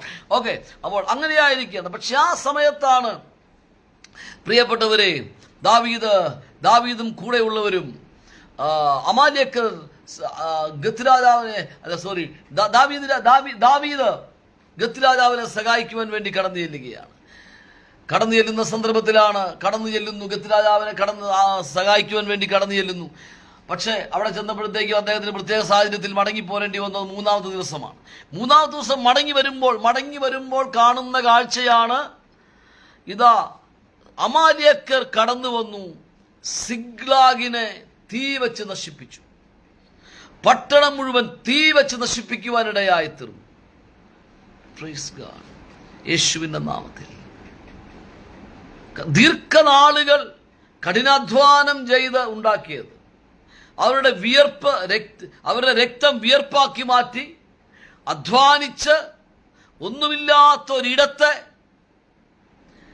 തരിശായി കിടന്ന ഇടത്തെ മനോഹരമായിരിക്കുന്ന ഒരു ഭൂമിയാക്കി മാറ്റി, താമസയോഗ്യമാക്കി മാറ്റി, വാസയോഗ്യമാക്കി മാറ്റി, അതിമനോഹരമാക്കി മാറ്റി സിഗ്ലാഗിനെ ദാവീദും പ്രിയപ്പെട്ടവരും. പക്ഷെ ഇപ്പോൾ എന്താ വന്നിരിക്കുന്നത്? അമാലേക്കർ കടന്നു വന്ന് സിഗ്ലാഗിനെ തീ വെച്ച് നശിപ്പിച്ചു. ദാവീദ് വരുമ്പോൾ ഇതാ പട്ടണം പുക കൊണ്ട് ഉയരുകയാണ്. പ്രിയപ്പെട്ടവരെ, തകർക്കാൻ വളരെ എളുപ്പമാണ്, പക്ഷെ അതിന്റെ പിന്നിൽ അധ്വാനം വളരെ വലുതാണ്. നമുക്ക് വേണമെങ്കിൽ ഒരു വ്യക്തിയെ ഒരു വാക്കുകൊണ്ട് തകർക്കാൻ പറ്റും. ഒറ്റ വാക്ക് പറഞ്ഞാൽ മതി, തകർന്നു പോകും. കൂടുതലൊന്നും പറയണം, ഒറ്റ വാക്ക് പറഞ്ഞാൽ മതി, അദ്ദേഹത്തിന്റെ ലൈഫ് തന്നെ പോവും. യാക്കോബിനോട് യാക്കോബിന്റെ പ്രിയപ്പെട്ട മക്കളായിരിക്കുന്ന രൂബേനും ശിമയോനും ലേവിയൊക്കെ വന്നിട്ട് പറയുന്ന വാക്കുണ്ട്, നീ സ്നേഹിച്ച നിന്റെ മകനായിരിക്കുന്ന ജോസഫിനെ ഒരു കാട്ടുമൃഗം പറിച്ചു കീറിക്കളഞ്ഞു, കൊന്നുകളഞ്ഞു. ഒറ്റ വാക്കാ പറഞ്ഞത്, കൂടുതലൊന്നും പറഞ്ഞില്ല. ആ വാക്ക് ലോലഹൃദയനായിരിക്കുന്ന അസാധാരണക്കാരനായിരിക്കുന്ന യാക്കോബ് എന്ന് പറയുന്ന ദൈവഭക്തന്റെ ഹൃദയത്തെ തകർത്ത് കളഞ്ഞു. ദീർഘമായിരിക്കുന്ന 22 വർഷങ്ങൾ ആ ദൈവമനുഷ്യൻ ഒരു വീടിൻ്റെ ഒരു മുറിക്കകത്തൊരു കോണിനകത്ത് അടയ്ക്കപ്പെട്ട ചിറകുകൾ രണ്ടും മുറിയപ്പെട്ട് ഒരു കൂടിനകത്ത് അടയ്ക്കപ്പെട്ടൊരു പക്ഷിയെ പോലെ ആ ദൈവമനുഷ്യൻ അടയ്ക്കപ്പെടുവാനിടയായി. ഒറ്റ വാക്കായിരുന്നു. പ്രിയപ്പെട്ടവരെ, നമ്മൾ തകർക്കുന്നവരായിരിക്കരുത്, നമ്മൾ മറ്റുള്ളവരെ ഉയർത്തുന്നവരായി മാറട്ടെ. ആരുടെയും ചിറകുകൾ നമ്മൾ വെട്ടുന്നവരായിരിക്കരുത്. യേശുവിൻ നാമത്തിൽ നാം ആരുടെയും ചിറകുകൾ മുറിക്കുവാനുള്ളവരല്ല. യേശുവിൻ നാമത്തിൽ നമ്മൾ പറത്തിവിട്ടില്ല എങ്കിലും അവൻ്റെ ചിറക് നമ്മൾ വെട്ടിക്കളയരുത്. യേശു ക്രിസ്തുവിൻ്റെ നാമത്തിൽ ആരുടെയും ചിറക് നമ്മൾ വെട്ടിക്കളയുന്നവരായിരിക്കരുത്. അതേ പ്രിയപ്പെട്ടവരെ, വചനത്തിൽ കാണാൻ കഴിയുന്നു, ദാവീദ് വളരെ കഷ്ടപ്പെട്ടാണ് പ്രിയപ്പെട്ടവർ അതെല്ലാം സെറ്റ് ചെയ്തത്, എല്ലാം ശരിയാക്കിയെടുത്തത്. പക്ഷെ ഒറ്റ നിമിഷം കൊണ്ട് തകർത്തു. നമുക്ക് വേണമെങ്കിൽ പലരെയും നമുക്ക് കുറ്റം പറയുവാൻ കഴിയും, അപാകതകൾ ചൂണ്ടിക്കാണിക്കാൻ കഴിയും. എന്നാൽ പ്രിയപ്പെട്ടവരെ, സ്നേഹത്തിൻ്റെ ബഹുത്വം ലംഘനങ്ങളെ ക്ഷമിക്കുന്നു. നമുക്ക് അധികമായ സ്നേഹമുണ്ടെങ്കിൽ, ദൈവസ്നേഹം നമ്മളിൽ തിങ്ങി നിൽക്കുന്നുവെങ്കിൽ, വേദപുസ്തകം പറയുന്നു, സ്നേഹം ലംഘനങ്ങളുടെ ബഹുത്വത്തെ മറയ്ക്കുന്നു. അതേ പ്രിയപ്പെട്ടവരെ, നമുക്ക് ദാവീദിന്റെ ലൈഫിനകത്ത് മുഴുവൻ തകർക്കപ്പെട്ടു. വചനം പറയുന്നു, ദാവീദോ ബലമില്ലാതാവോളം കരഞ്ഞു. ദാവീദും കൂടെയുള്ളവരും വന്നു.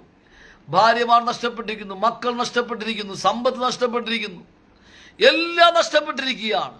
എല്ലാം നഷ്ടപ്പെട്ടു. ദാവീദ് ചിന്തിച്ചത് ഏറ്റവും കംഫോർട്ട് സോണ്. ആ സിഗ്ലാഗ് ഏറ്റവും ഒരു കംഫോർട്ട് സോണാണ്. സിഗ്ലാഗ് ഏറ്റവും സുരക്ഷിതമായൊരിടമാണ്. ആരും കടന്നു വരത്തില്ല, ശൗൽ അങ്ങോട്ട് കടന്നു വരത്തില്ല. അങ്ങനെയാണ് പലപ്പോഴും നമ്മൾ പ്രതീക്ഷിക്കുന്ന ഇടത്തു നിന്നല്ല നമുക്ക് അറ്റാക്ക് ഉണ്ടാകുന്നത്.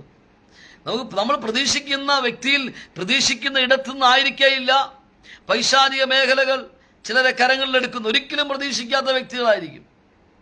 അതുകൊണ്ടല്ലേ ദാവീദ് ഒരിക്കലും പ്രതീക്ഷിച്ചില്ല അഹീതോഫേൽ തനിക്ക് എതിരായി മാറുമെന്ന്. തന്റെ മകനായിരിക്കുന്ന അബ്ശാലോമിനെ എരിവുകയറ്റി കൊടുത്ത് തന്നെ തകർത്ത് കളയുവാൻ വേണ്ടി അഹീതോഫേല് കൂട്ടുനിൽക്കുന്ന ഒരിക്കലും ദാവീദ് ചിന്തിച്ചില്ല. കാരണം അഹീതോഫേലിന്റെ വാക്കുകൾ ദൈവത്തിന്റെ വാക്കുകൾ പോലെയായിരുന്നു ദാവീദിന്. പക്ഷെ കൂടെ നിന്നിട്ട് പണിതരിക എന്നൊക്കെ നമ്മൾ നാടൻ പദം ഉപയോഗിക്കുന്നത് പോലെ, ചിരിച്ചിട്ട് കഴുത്തെറുക്കുക എന്ന് പറയുന്നതൊക്കെ പോലെ, ദാവീദിന്റെ കൂടെ നിന്നിട്ട് ദാവീദിനെ തകർക്കുവാൻ വേണ്ടി അബ്ശാലോമിനോട് കൂടെ കൂടി. Praise God. പ്രിയപ്പെട്ടവരെ, ദാവീദിന്റെ ജീവിതത്തിനകത്ത് ഒരിക്കലും താൻ പ്രതീക്ഷിച്ചത് ശൗലിൽ നിന്നും ഒരു ആക്രമണമാണ് പ്രതീക്ഷിച്ചത്, ഗാരോക്കോ സഫിയ. എന്നാൽ അമാല്യക്കർ വന്ന് തന്നെ അറ്റാക്ക് ചെയ്തു, ആക്രമിച്ചു, എല്ലാം പിടിച്ചുകൊണ്ടുപോയി. വചനം പറയും, ദാവീദോ ബലമില്ലാതാവോളം കരഞ്ഞു. ഒരു കാര്യം ഞാൻ നിങ്ങളോട് പറയാം, നീ കരയുന്ന നിന്റെ കണ്ണുനീർ, ചില പ്രത്യേക സാഹചര്യങ്ങൾ കരയുന്ന നിന്റെ കണ്ണുനീർ ഒരിക്കലും നിലത്ത് വീണ് തുള്ളികളായി ആ മണ്ണിനോട് ചേർന്നു പോകുകയല്ല. വേദപുസ്തകം പറയുന്നു, നിന്റെ കണ്ണുനീറിന്റെ തുരുത്തിയിലില്ലയോ? ദൈവത്തിന്റെ തുരുത്തിക്കകത്ത് നിന്റെ കണ്ണുനീരുണ്ട് കേട്ടോ. നിന്റെ കണ്ണുനീരിന് ഉപ്പിന്റെ രസമായിരിക്കാം, നിന്റെ കണ്ണുനീരിന്റെ ഭാഷ ആരും കണ്ടു കാണത്തില്ല. പക്ഷെ നിന്റെ കണ്ണുനീരിനൊരു ഭാഷയുണ്ട്, അത് കാണുന്നൊരു ദൈവമുണ്ട്. യേശു ക്രിസ്തുവിന്റെ നാമത്തിൽ വചനം പറയുന്നു, നിന്റെ കണ്ണുനീരിന്റെ തുരുത്തിയിലില്ലയോ? അവൻ കണ്ണുനീരിനെ തുരുത്തിയിലാക്കി വെക്കുന്നൊരു ദൈവം, നിന്റെ കണ്ണുനീരിനെ ഓർക്കുന്നൊരു ദൈവം. ദാവീദ് ബലമില്ലാതാവോളം കരഞ്ഞു. പക്ഷെ കുറച്ച് കഴിഞ്ഞപ്പോഴത്തേക്കും ദാവീദിന്റെ കൂടെയുള്ളവരും ദാവീദിനെതിരായി. എല്ലാവരും പറയും, നീ കാരണം ഞങ്ങൾക്ക് ഈ പ്രശ്നം മൊത്തം ഉണ്ടായത്. പറയുകയാണ്, നീ കാരണം ഈ പ്രശ്നം മൊത്തം ഉണ്ടായത്. ദാവീദ്, നീ ഇറങ്ങി പുറപ്പെട്ടത് കൊണ്ടല്ലേ. എന്തിനാണ് അവരോട് ഇത്ര ആത്മാർത്ഥത? അമാലേക്കറിനെ ഗത്ത് രാജാവായിരിക്കുന്ന ഇസ്രായേൽ ആക്രമിക്കാൻ വരുന്നു എന്ന് കേട്ടപ്പോൾ നീ എന്തിനാ ഇറങ്ങിത്തിരിച്ചത്? ശൗലിന്റെ നേതൃത്വത്തിൽ ആക്രമിക്കാൻ വരുന്നു എന്ന് പറഞ്ഞപ്പോൾ നീ എന്തിനാ ഇറങ്ങിത്തിരിച്ചത്? നിനക്കെന്തിനാ ഇത്ര വലിയ ആത്മാർത്ഥത? നിന്റെ ആത്മാർത്ഥത കൂടിയത് കൊണ്ടാണ് ഇങ്ങനെയൊക്കെ സംഭവിച്ചേ, അല്ലെങ്കിൽ നിന്റെ എടുത്തിയാട്ടം കൊണ്ടാണ് ഇങ്ങനെയൊക്കെ സംഭവിച്ചേ. ആമേൻ. എല്ലാവരും ദാവീദിനെ എറിയുവാൻ വേണ്ടി കല്ലുകൾ കരത്തിലെടുത്തു. കല്ലുകൾ ദാവീദിനെ എറിയുവാൻ വേണ്ടി കരത്തിലെടുക്കുകയാണ് കല്ലുകൾ. പ്രിയപ്പെട്ടവരെ, അതിൻ്റെ നടുവിൽ അനേകം നിനക്ക് നേരെ കല്ലുകൾ എടുത്താലും ആ കല്ലുകളൊന്നും നിന്റെ നെഞ്ചത്ത് കൊള്ളത്തില്ല. അതെല്ലാം വീഴേണ്ട നിലത്ത് വീഴുവാനിടയായിത്തീരും. ദാവീദിനെ എറിയുവാൻ വേണ്ടി കല്ലുകൾ എല്ലാവരും കരത്തിലെടുത്തു. പക്ഷെ ദൈവം എറിയാൻ സമ്മതിച്ചില്ല കേട്ടോ. നിനക്ക് നേരെ കല്ലുകൾ എടുക്കാത്ത കൊണ്ടല്ല, എനിക്ക് നിങ്ങൾക്ക് നേരെ കല്ലുകൾ എടുക്കാത്ത കൊണ്ടല്ല, അപവാദത്തിൻ്റെയും അവമാനത്തിൻ്റെയും പല കല്ലുകളും എടുക്കാത്ത കൊണ്ടല്ല, പക്ഷെ അതൊന്നും ആ എടുത്ത കല്ലുകളൊന്നും ഉന്നം വെച്ച് നിന്നെ എറിയുവാൻ വേണ്ടി അനുവദിക്കാതെ സ്വർഗം തടഞ്ഞതാണ്. അബ്രഹാമിനോട് പറഞ്ഞു, അബ്രഹാമേ, ഞാൻ നിന്റെ പരിചയം അതിമഹത്തായ പ്രതിഫലവുമാണ്, ഞാൻ നിന്റെ പരിചയമാണ്. വചനം പറയുന്നത്, ഇസ്രായേലിന്റെ പരിപാലകൻ ഉറങ്ങുന്നില്ല, മയങ്ങുന്നില്ല, പകൽ സൂര്യനെങ്കിലും ചന്ദ്രനെങ്കിലും ബാധിക്കയില്ല എന്നുള്ള ദൈവത്തിന്റെ വചനപ്രകാരം അവൻ നിന്റെ പരിചയമായി നിൽക്കുകയാണ്. ഹല്ലേലൂയ. അവരുടെ ശത്രുവിന്റെ കരത്തിൽ ആയുധങ്ങളില്ലാത്ത കൊണ്ടല്ല, ശത്രുവിന്റെ കരത്തിൽ കല്ലില്ലാത്ത കൊണ്ടല്ല, അപവാദം പറഞ്ഞു വരത്താൻ ഒന്നും ഇല്ലാത്ത കൊണ്ടല്ല, പക്ഷെ നിനക്ക് നേരെ എന്റെ അഭിഷിക്തരെ തുടരുത്, എന്റെ പ്രവാചകന്മാർക്ക് നേരെ യാതൊരു ദോഷവും ചെയ്യരുത് എന്ന് പറഞ്ഞ ദൈവം യാക്കോബിനെ പിടിക്കുവാൻ വന്ന ലാബാനെ മുന്നറിയിപ്പ് കൊടുത്ത് വഴിതിരിച്ചു വിട്ട ദൈവം എന്റെ ദാസനായിരിക്കുന്ന യാക്കോബിന് നേരെ ഗുണമെങ്കിലും ദോഷമെങ്കിലും പറയരുത് എന്ന് ലാബാന് മുന്നറിയിപ്പ് കൊടുത്ത ദൈവം. അതിന്റെ അർത്ഥം എന്താണ്? നീ അവന് ഗുണമെങ്കിലും ദോഷമെങ്കിലും പറഞ്ഞാൽ നീ വിവരം അറിയുമെന്നാ പറയുന്നതിന്റെ അർത്ഥം. എന്റെ അഭിഷിക്തനെ തുടരുത്, എന്റെ പ്രവാചകന്മാർക്ക് നേരെ ഒരു ദോഷം ചെയ്തെന്ന് പറഞ്ഞാൽ എന്റെ അഭിഷിക്തനെ തൊട്ടാ നീ എന്നെ തൊടുന്നത് പോലെയാ.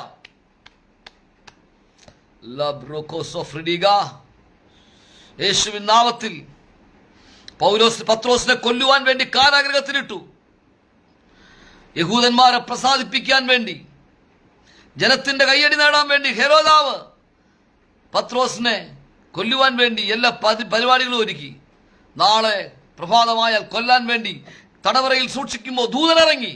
പക്ഷെ ഇറങ്ങിയ ദൂതൻ പത്രോസിനെ തടവറയിൽ നിന്നും പുറത്തു കൊണ്ടുവന്ന് പത്രോസിനെ സഭയുടെ സുരക്ഷിതമായ കരങ്ങളിൽ ഏൽപ്പിക്കുക മാത്രമല്ല ചെയ്തത്, അത് തിരിച്ചു വന്ന ഹെരോദാവിനെ അടിക്കാനിടയായി തീർന്നു.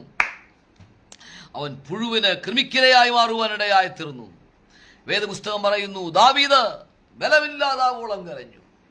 എല്ലാവരും എല്ലാം പ്രതികൂലമായി മാറി. എല്ലാ സാഹചര്യങ്ങളും പ്രതികൂലമായി.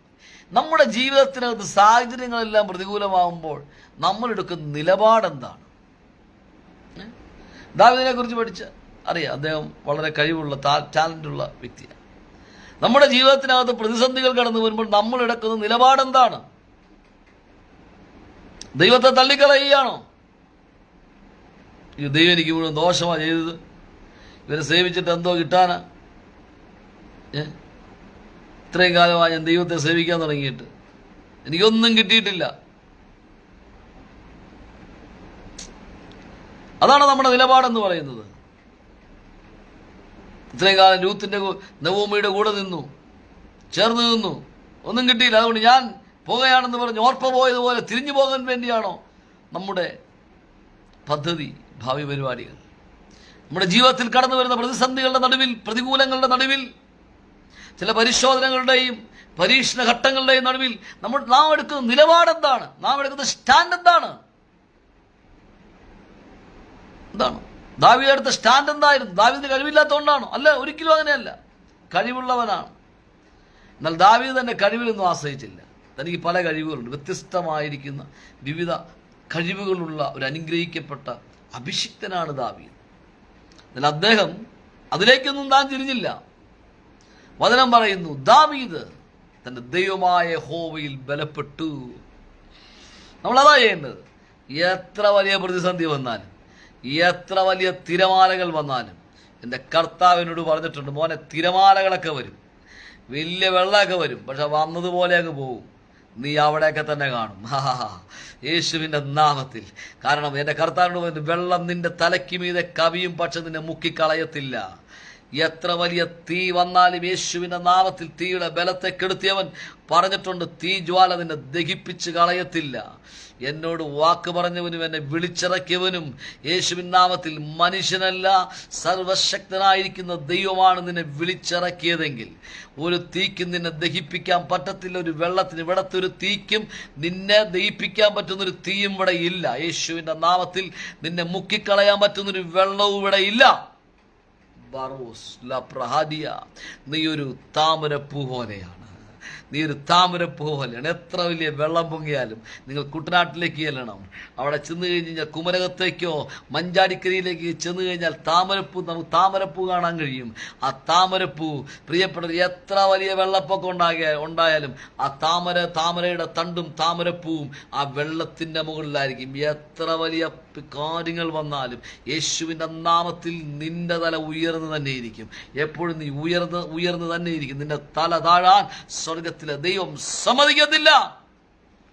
യേശുവിന്റെ നാമത്തിൽ വേദപുസ്തകം പറയും, ദാവീദിന്റെ ജീവിതത്തിൽ പ്രതിസന്ധി ഉണ്ടായപ്പോൾ ദാവീദ് മനുഷ്യന്റെ അരികിലേക്കല്ല ഓടിപ്പോയത്. വചനം പറയുന്നു, ദാവീദോ തന്റെ ദൈവമായിരിക്കുന്ന യഹോവയിൽ ബലപ്പെട്ടു. നമ്മുടെ ജീവിതത്തിനകത്ത് ഏത് പ്രതിസന്ധി ഉണ്ടായാലും നാം ദൈവത്തിൽ ബലപ്പെടണം. പറയണം, ദൈവം എൻ്റെ സങ്കേതവും ബലവുമാകുന്നു, കഷ്ടങ്ങളിൽ ഏറ്റവും അടുത്ത് തുണയായിരിക്കുന്നു. അതുകൊണ്ട് പർവ്വതങ്ങൾ മാറിപ്പോയാലും കുന്നുകൾ നീങ്ങി സമുദ്രത്തിന് മധ്യേ വീണാലും അതിൻ്റെ കോപം കൊണ്ട് ഇരച്ച് കലങ്ങിയാൽ ഇതെല്ലാം കൂടി വന്ന് വിഴുങ്ങൂന്ന് പറഞ്ഞാലും എൻ്റെ മോനെ എന്നെ തൊടത്തില്ല ഇത്. കാരണം എനിക്കറിയാം ദൈവം എൻ്റെ സങ്കേതവും എൻ്റെ ബലവുമാണ്. Praise God. Oh glory to God. ദൈവം നിന്റെ സങ്കേതം. എന്നെ കേൾക്കുന്ന പ്രിയരെ, ദൈവം നിന്റെ സങ്കേതം. എന്നെ കേൾക്കുന്ന അഭിഷിക്തന്മാരെ, എന്നെ കേൾക്കുന്ന ദൈവവൈതലേ, ദൈവം നിന്റെ സങ്കേതമാണ്. ദൈവം സങ്കേതം എന്ന് പറഞ്ഞു കഴിഞ്ഞാൽ വേദപുസ്തകം പഠിക്കുമ്പോൾ ജോഷുവയുടെ പുസ്തകത്തിൽ 6 സങ്കേത നഗരങ്ങളുണ്ട്. ഇപ്പോൾ നമുക്കിവിടെ പരാമർശിക്കാൻ സമയമില്ല, ഞാനത് പരാമർശിക്കുന്നില്ല. സങ്കേത നഗരങ്ങളുണ്ട്. കാരണം ആ സങ്കേത നഗരങ്ങൾ നിന്റെ സുരക്ഷിത ഇടമാണ്. ഇപ്പോൾ നമുക്കറിയാം, ഇപ്പോൾ ഇസ്രായേലും ഇറാനും ഇവരൊക്കെ യുദ്ധം നടന്നുകൊണ്ടിരിക്കില്ല. അപ്പോൾ എന്താ സംഭവിക്കുന്നത്? അവർ പെട്ടെന്ന് ബങ്കറുകളിലേക്ക് മാറുവാനിടയായി. ഇത് തന്നെയാണ് സുരക്ഷിതമായിരിക്കുന്ന ഇടം. ഈ ബങ്കറുകളൊക്കെ ഇപ്പോഴല്ല തുടങ്ങിയത്, അത് ജോഷുവയുടെ കാലഘട്ടത്തിൽ തുടങ്ങിയതാണ്. അവർക്ക് ഒളിച്ചിരിക്കുവാനായിട്ട് ഒരു ശത്രുവിനും ആക്രമിക്കാൻ കഴിയാതെ വണ്ണം സങ്കേത നഗരങ്ങളുണ്ട്, ഒളിച്ചിരിക്കുവാനുള്ള ഇടങ്ങളുണ്ട്. അതെ, ഇത് തന്നെയല്ലേ ഏലിയാവിനെ പിടിക്കാൻ കഴിഞ്ഞില്ല. കെരീത്ത് ഒരു സങ്കേത നഗരമായിരുന്നു. സരാബാത്ത് ഒരു സങ്കേത നഗരമായിരുന്നു, മറഞ്ഞിരിക്കാനുള്ള ഇടമായിരുന്നു. അത് ഏറ്റവും രസകരമായ കാര്യം എന്ന് പറഞ്ഞു കഴിഞ്ഞാൽ സീദോനിലാണ് സരാബാത്ത്. സീദോൻ, അവിടെയാണ് ഇസബേലിന്റെ ഹെഡ്ക്വാർട്ടേഴ്സ്. ആ ഹെഡ്ക്വാർട്ടേഴ്സിന്റെ കീഴിലാണ് പോയി ഏലിയ ഒളിച്ചിരുന്നത്. തൊടാൻ പറ്റിയില്ല. പൈശാചിക മണ്ഡലത്തിന്റെ കണ്ണുകളെ തമ്പുരാൻ അടച്ചു കളഞ്ഞു. ഈ ദിവസങ്ങൾ ചിലതിന്റെ കണ്ണുകൾ ദൈവം അടയ്ക്കും. നിനക്ക് വിരോധമായി നിന്നെ തകർക്കാൻ വേണ്ടി നോക്കുന്ന ചില കണ്ണുകൾ ദൈവത്തിന്റെ ആത്മാവ് അടയ്ക്കും. തൊടാൻ പറ്റത്തില്ല, നിന്നെ കാണാൻ പറ്റത്തില്ല. Praise God. പ്രദീപ് എ.പി. കർത്താവിനോട് പറയുന്നു, ഈ ദിവസങ്ങൾ ദൈവം ചില കണ്ണുകളെ കർത്താവ് അടയ്ക്കും, തൊടാൻ പറ്റാതെ വണ്ണം. യേശുവിന്റെ നാമത്തിൽ മോശക്കുഞ്ഞിനെ ഞാങ്ങണയുടെ പെട്ടകത്തിനകത്ത് മോശക്കുഞ്ഞിനെ ഞാങ്ങണ പെട്ടകം വാങ്ങിയിട്ട് ഞാങ്ങണ കൊണ്ടൊരു പെട്ടകം ഉണ്ടാക്കി ഞാങ്ങണയുടെ ഇടയിലിട്ടപ്പോൾ അതിനകത്ത് ആ ഞാങ്ങണയുടെ ഇടയ്ക്കകത്ത് വചനം പറയുന്നു, ഞാങ്ങണയുടെ ഇടയിലെ ദുഷ്ടജന്തു. അവിടെ ചീങ്കണ്ണികളുണ്ട്, അവിടെ മുതലകളുണ്ട്. പക്ഷെ ഒരു ചീങ്കണ്ണിക്കും തൊടാൻ പറ്റിയില്ല, മുതലകൾക്കും തൊടാൻ പറ്റിയില്ല, നൈലിലെ ഓളങ്ങൾക്കും ചലിപ്പിക്കാൻ കഴിഞ്ഞില്ല. എന്നതുപോലെ ഈ ദിവസങ്ങൾ പ്രദീപിയെ പരിശുദ്ധ പറയുന്നു, ഒരു ഞാങ്ങണ പെട്ടകത്തിനകത്ത് മോശയെ ദൈവം സൂക്ഷിച്ചതുപോലെ ദൈവം നിങ്ങളെ സൂക്ഷിക്കുകയാണ്, പരിപാലിക്കുകയാണ്. നിങ്ങൾ ചില ദൈവപ്രവൃത്തികൾ ഈ ദിനങ്ങളിൽ കാണുവാനിടയായിത്തീരും. Praise God, glory to God. വേദപുസ്തകം പറയും, ദാവീദോ ബലമില്ലാതാവോളം കരഞ്ഞു എന്ന് പറയും. ദൈവത്തിൽ ബലപ്പെട്ടു. ഇത് കരയാൻ സമയമുണ്ടെങ്കിൽ നിനക്ക് എഴുന്നേറ്റ് നിൽക്കാൻ എന്തെങ്കിലും കരുത്ത് തരും കേട്ടോ. നീ അതുകൊണ്ട് കരഞ്ഞ് നീ അങ്ങ് തീരുവല്ല, നീ അവിടെ നിന്ന് എഴുന്നേറ്റ് നിൽക്കും. ദൈവത്തിൽ ബലപ്പെട്ടു. എൻ്റെ പ്രിയ പുരുഷനായിരിക്കും ദാനിയേലെ ബലപ്പെടുക എന്ന് പറഞ്ഞ് ദാനിയേലിനെ ബലപ്പെടുത്തി എഴുന്നേൽപ്പിച്ചൊരു ദൂതനുണ്ട്. എന്ന് പറഞ്ഞാൽ ദൈവദൂതന്മാരുടെ ഇടപെടലുകൾ ഈ ദിവസങ്ങൾ ചിലർക്ക് ഉണ്ടാകാൻ പോവുകയാണ്. നീ ദൈവത്തിന് പ്രിയനായിരിക്കുന്ന വ്യക്തിയാണ്, ദൈവത്തിന് പ്രിയ പുരുഷനാണ്. നീ തളർന്നു കിടക്കാൻ തമ്പുരാൻ സമ്മതിക്കത്തില്ല. ദൈവം നിന്നെ പിടിച്ചെഴുന്നേൽപ്പിക്കും. Praise God. അപ്പൊ ദാവീദ് എന്താ ചെയ്തത്? വചനം പറയുന്നു, ദാവീദ് ഇവിടെയാണ് ദാവീദിന്റെ അടുത്ത നിലപാടെന്ന് പറയുന്നത്. ദാവീദ് പെട്ടെന്ന് പറഞ്ഞു, ഏഫോദ് കൊണ്ടുവരിക. കാരണം ഈ പ്രതിസന്ധിയൊക്കെ ഉണ്ടായാലും പ്രശ്നങ്ങളൊക്കെ ഉണ്ടെങ്കിലും ഇതിന്റെ പിന്നിൽ ഇതിന് ദൈവത്തിന് ഉദ്ദേശമുണ്ട്.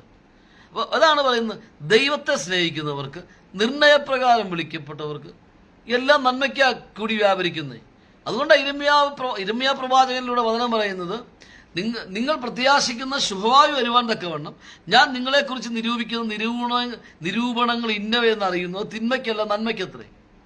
ദാവീദിന് മനസ്സിലായി, ഇപ്പോൾ ഞാൻ കടന്നു പോകുന്ന ഈ പ്രതിസന്ധി, എൻ്റെ ജീവിതത്തിനകത്ത് ഈ പ്രതിസന്ധി കടന്നു വന്നിട്ടുണ്ടെങ്കിലും ഈ പ്രതിസന്ധിയും ഈ ഞാനും തമ്മിൽ എന്തോ ഒരു ബന്ധമുണ്ട്.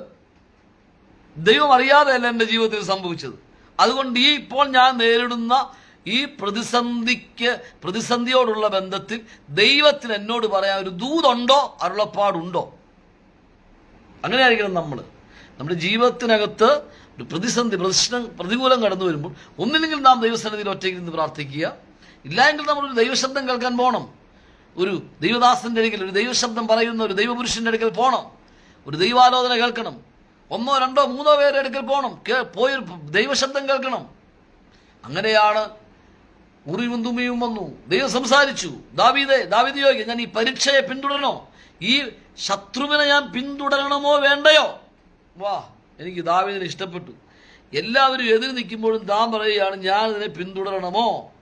ഇവരൊന്നും എൻ്റെ കൂടെ ഇല്ലെങ്കിലും ദൈവമേ നീ എൻ്റെ കൂടെ ഉണ്ടെങ്കിൽ, ശത്രു എത്ര വലിയവനാണെങ്കിലും, പൈശാചിക മണ്ഡലം എത്ര വലിയവനാണെങ്കിലും നീ എൻ്റെ കൂടെ ഉണ്ടെങ്കിൽ,